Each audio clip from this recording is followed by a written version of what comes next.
A todos los estudiantes que toman esta asignatura de la economía. En esta sesión vamos a analizar un poco los aportes de la escuela clásica. En primer lugar, recordando a manera de introducción que ya hemos trabajado en otras sesiones con la escuela del mercantilismo y los fisiócratas, en los cuales hemos ya sintetizado algunos aspectos que sirven de base para el desarrollo del pensamiento económico a partir de la escuela clásica, donde se considera la economía como una ciencia. Los aportes del mercantilismo y de la fisiocracia fueron muy importantes porque dejaron bases fundamentales. Entre ellas podemos mencionar la intervención en un caso y la no intervención del Estado en el caso de los fisiócratas. También podemos indicar que, por ejemplo, los mercantilistas decían o dijeron que la riqueza de la nación estaba basada en la acumulación de metales preciosos, mientras que los fisiócratas mencionaban que el desarrollo de la agricultura era la base para la riqueza de las naciones.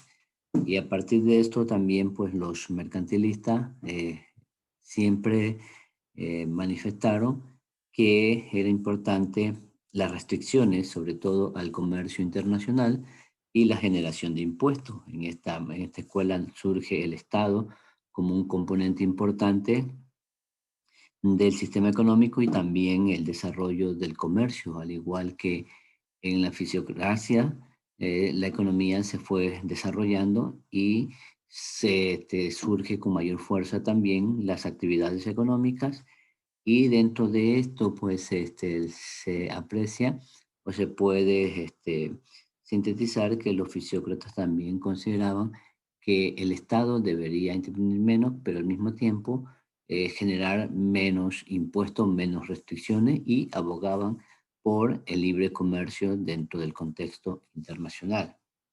Dentro de la evolución del pensamiento económico, pues tenemos que la escuela clásica va después de estas dos anteriores escuelas, pero en la línea de la escuela de los fisiócratas. Toma como punto de partida los aportes de Quesnay, de Turgot y de los otros estudiosos de esta escuela para generar un mayor aporte a las ciencias económicas.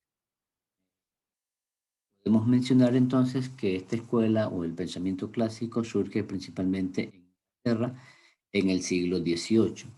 Sus principales representantes fueron los reconocidos, los grandes cuatro pensadores del pensamiento económico clásico, que son Adam Smith, David Ricardo y John Stuart Mill. Entre otras cosas, consideraban que las fuerzas del mercado alcanzaban por sí mismas un equilibrio natural, por lo tanto el Estado no debía intervenir en él ni regularlo, es decir, aplicar el criterio de dejar hacer, dejar pasar. Y esta parte es importante porque, como les decía anteriormente, toma la base del pensamiento fisiocrático para poder mejorar y defender con mayor fuerza esta no intervención del Estado.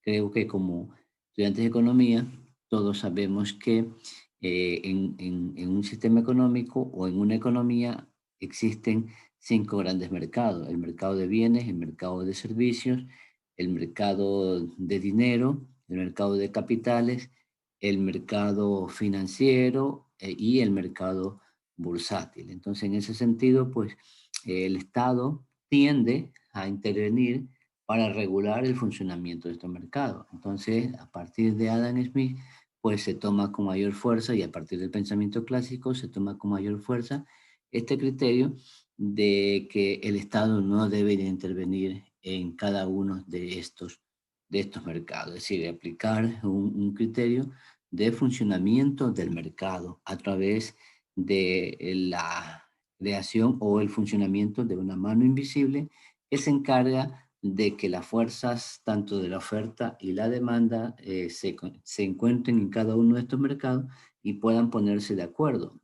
Y entonces el mercado se autorregula sin que el Estado tenga que participar en todos estos aspectos.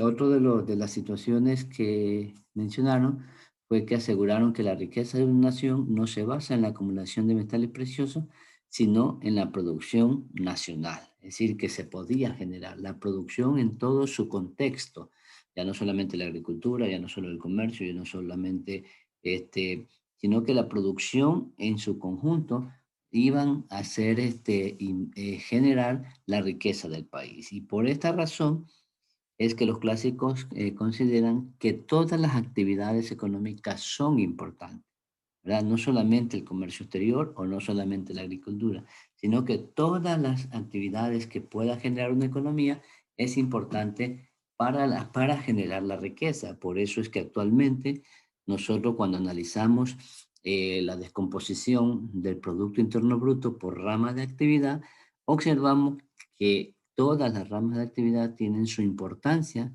en la generación de riqueza de un país.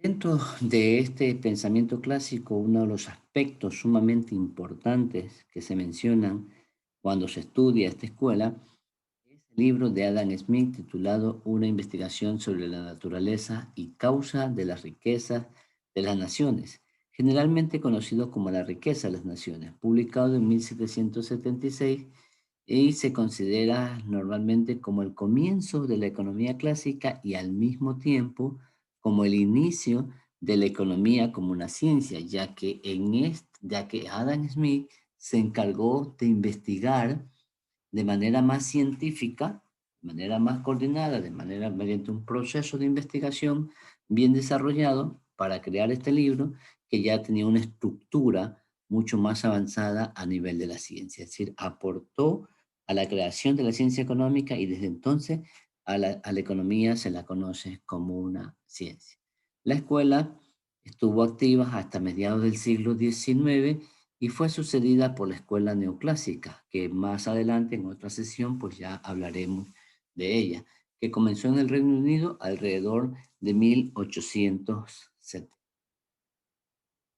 Entre otros aspectos que también se puede sintetizar del pensamiento clásico es que ellos enfatizaron los beneficios del libre comercio, como le manifestaba. Un análisis organizado alrededor del precio natural de los bienes y la teoría del valor como costo de producción o la teoría del valor trabajo. Es decir, los clásicos intervinieron en esta teoría del valor trabajo y dejaron una enseñanza que posteriormente fue mejorada o fueron dadas en base a otros criterios, como por ejemplo en el pensamiento neoclásico, que vamos a ver más adelante. También creían que debería existir una competencia perfecta en todos los mercados, es decir, que la economía estuviera libre de monopolios, de oligopolios, sino que se diera la posibilidad para que muchos vendedores o muchos productores existan en los mercados y así poder satisfacer de mejor manera las necesidades de los demás agentes económicos. También hicieron énfasis en el valor de uso y el valor de cambio. El valor de uso que se refiere a las características por las cuales un consumidor está dispuesto a pagar lo que sea con tal de tener ese producto. Y el valor de cambio representa específicamente el valor nominal en términos de dinero que costaría ese producto. Es decir, muchas veces una persona o un consumidor o un agente prefiere un producto por su valor de uso y no tanto por su valor de cambio. Pero en otras ocasiones sucede lo contrario.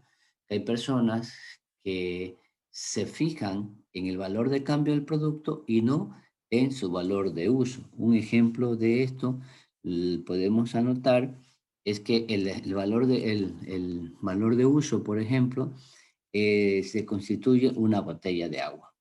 Es decir, si una persona estuviera en un desierto, si una persona estuviera en un lugar donde no tiene dónde suministrarse agua, esa persona estaría dispuesta a pagar cualquier precio con tal de obtener esa botella de agua, siempre y cuando tenga la disponibilidad de hacerlo. Es decir, no se está fijando en el valor de cambio. Pero otro ejemplo, en el caso de una persona que desea comprar un carro, pues se fija en el valor de cambio y no tanto en su valor de uso. Es lo que pretende, lo que quiere es tener su carro y paga el valor correspondiente por las características que tiene ese carro. Entonces, a eso se referían cuando hablaban del valor de uso y del valor de cambio. Otro aspecto es que el Estado no debe intervenir en el funcionamiento de los mercados, ya que los agentes económicos en su acción individual, como por medio de una mano invisible, son dirigidos al equilibrio y a la eficiencia. Eso se conoce como el dejar hacer, dejar pasar, cuya expresión en francés está, como ustedes la aprecian en la pantalla. En consecuencia, debido a este criterio de que los agentes pretendían que el Estado no intervenga, pues en consecuencia, decían los clásicos, que las políticas fiscales, monetarias y los subsidios obstaculizan el funcionamiento del mercado. Es decir, cuando el Estado interviene eh, cobrando impuestos, una política fiscal expansiva, convirtiéndose en el generador de empleo, en el generador de productos que lo pueden, o servicios que muy bien pueden ser destinados para que sean las empresas dentro del mercado o el sector privado que los produzca, el Estado interviene haciendo eso, entonces genera obra pública, genera una serie de intervención en la economía, tanto en el ámbito fiscal como por el lado monetario, por ejemplo, fijando tasas de interés o fijando encaje bancario o interviniendo en las operaciones de mercado abierto. Entonces el Estado está interviniendo y al mismo tiempo cuando genera subsidio hacia la población, llámese subsidio de transporte, subsidio para la harina, subsidio para la leche, subsidio a la energía eléctrica, etcétera, según los clásicos, según los defensores del funcionamiento del mercado, estos son obstáculos que impiden que el mercado funcione adecuadamente. Por eso es que ellos insisten en que no debe haber mayor participación del Estado, salvo en aquellas actividades o funciones que le son dadas por naturaleza. También indicaban que precios flexibles al alza y a la baja, incluidos los salarios, lo que va a permitir es que todos los mercados de bienes y servicios, de dinero, de trabajo, estén siempre en equilibrio.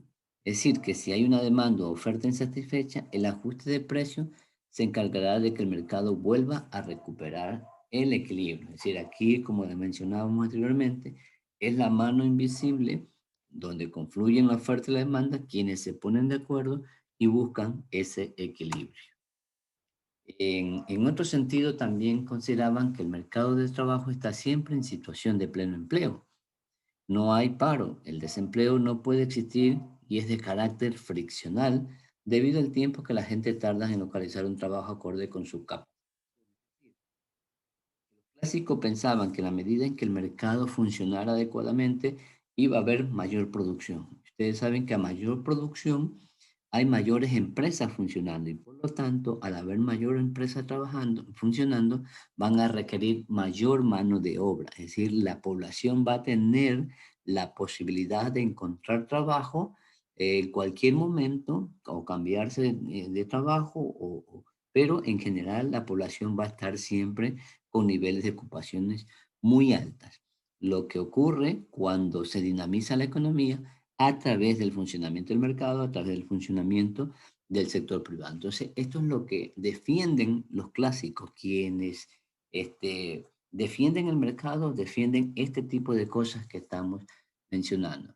Y por lo tanto indican que la producción ofrecida por las empresas viene determinada por el nivel de empleo, es decir, a través de la función de producción. Es decir, a mayor empleo, a mayor empresa, mayor empleo y por lo tanto existen mayores beneficios para tratar de encontrar ese crecimiento económico que se requiere para que una economía sea eficiente y pueda tener una buena redistribución de la riqueza.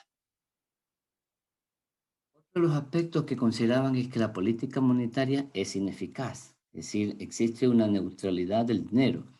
En este sentido, pues variaciones en la oferta monetaria solo afectan el nivel de precios, sin que tengan ningún efecto sobre las variables reales. Es decir, la cantidad demandada, la producción de equilibrio, los salarios, una vez depurado el efecto de los precios. Entonces, este es otro aporte que hacen ellos, indicando que el momento en que el Estado interviene, fijando aspectos o utilizando instrumentos de política monetaria, pues estos no van a ser eficientes a la hora de encontrar el equilibrio del mercado y lograr que la economía funcione adecuadamente. Por lo tanto, también piensan que la política fiscal tampoco sirve, ya que la economía se encuentra siempre en una situación de pleno empleo, por lo que estas medidas al final solo se traducen en una subida de precios.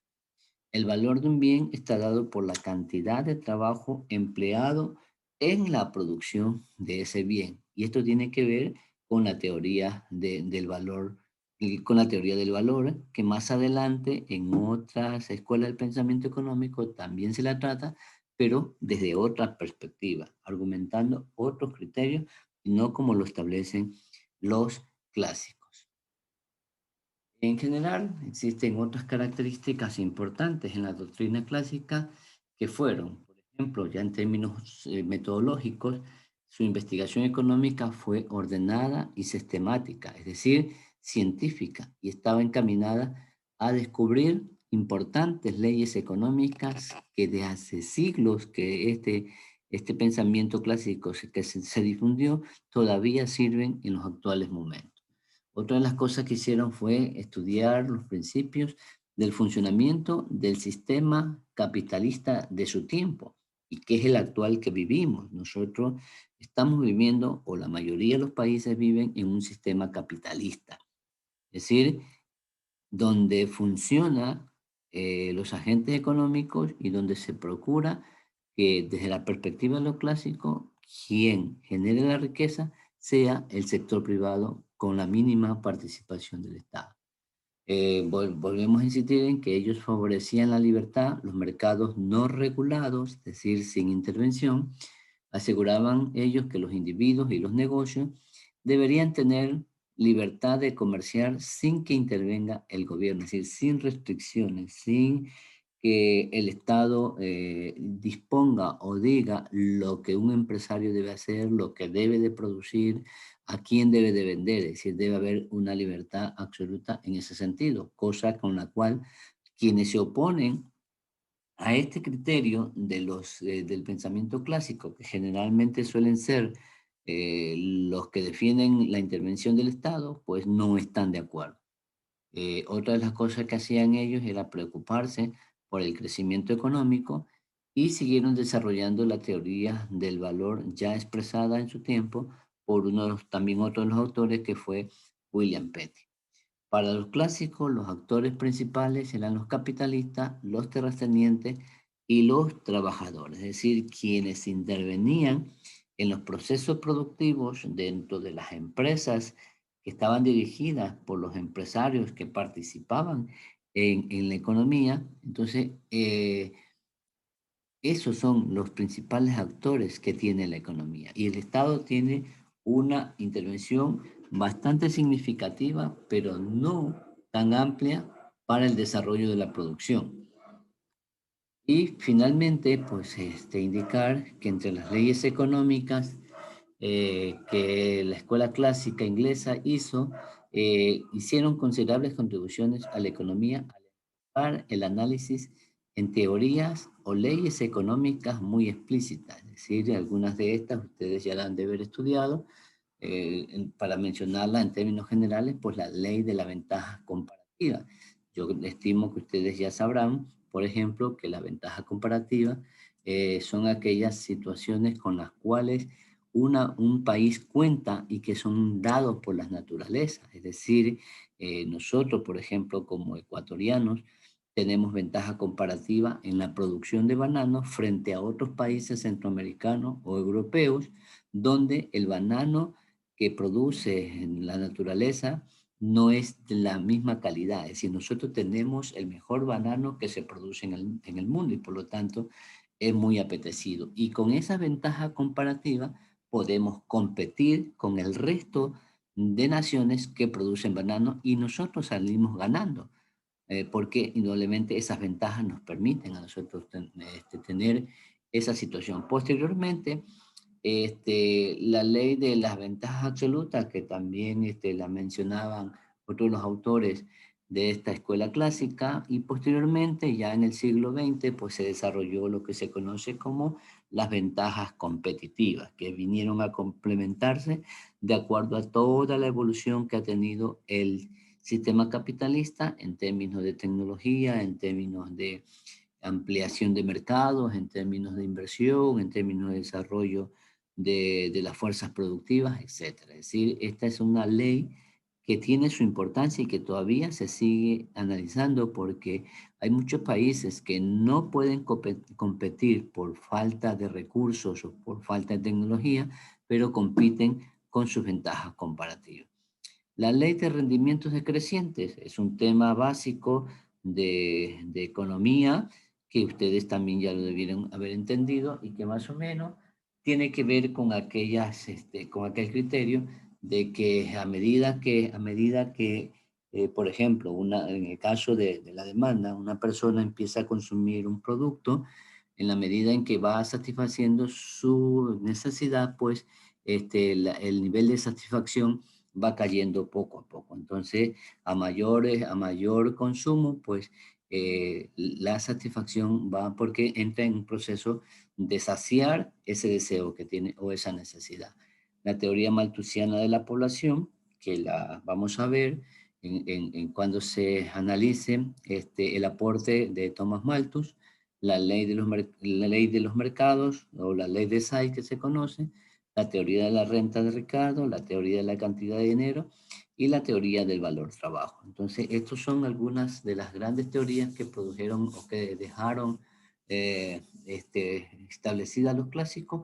Algunas de ellas siguen vigentes, mejoradas por otros autores, y hay otras que de pronto dejaron de funcionar o que, por ejemplo, están todavía siendo estudiadas por los grandes científicos. Entonces, en ese sentido, pues el pensamiento clásico es muy importante porque marca la pauta para estudiar la economía tal como se la conoce en los actuales momentos. Así que muchísimas gracias por su atención.